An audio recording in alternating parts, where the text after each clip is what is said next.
দেবেন ড্যাশবোর্ডে। সো ড্যাশবোর্ডে আসার পর আপনারা দেখতে পাচ্ছেন সাইডে মনিটাইজেশন, তো মনিটাইজেশনে চলে যাবেন। দেখতে পাচ্ছেন আমার এখানে অনেকগুলো টুল সেট আপ করা আছে। সো আমি কন্টেন্ট মনিটাইজেশনে চলে যাব। তো কন্টেন্ট মনিটাইজেশনে আসার পর আপনারা এই ইন্টারফেসটা দেখতে পাচ্ছেন।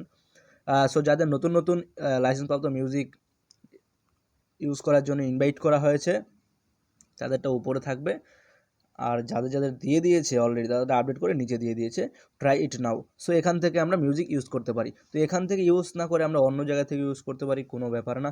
তো আমরা রিলস থেকেও ইউজ করতে পারি, আবার স্টোরি থেকে ইউজ করতে পারি, যে কোথাও থেকে আমরা মিউজিক ইউজ করতে পারি। তো ইউজ করার সিস্টেমটা কীরকম হবে? সো আমরা যদি রিলসে ক্লিক করি, তো এখানে ক্লিক করার পর যে কোনো একটা ভিডিও নিয়ে নিলাম। তো ভিডিও নিয়ে নেওয়ার পর আপনারা এখানে মিউজিকে যাবেন। তো মিউজিকে আসার পর আপনারা অ্যাড মিউজিকে চলে যাবেন। তো এখানে দেখতে পাচ্ছেন লাইসেন্সপ্রাপ্ত মিউজিক, এগুলো ফেসবুকের।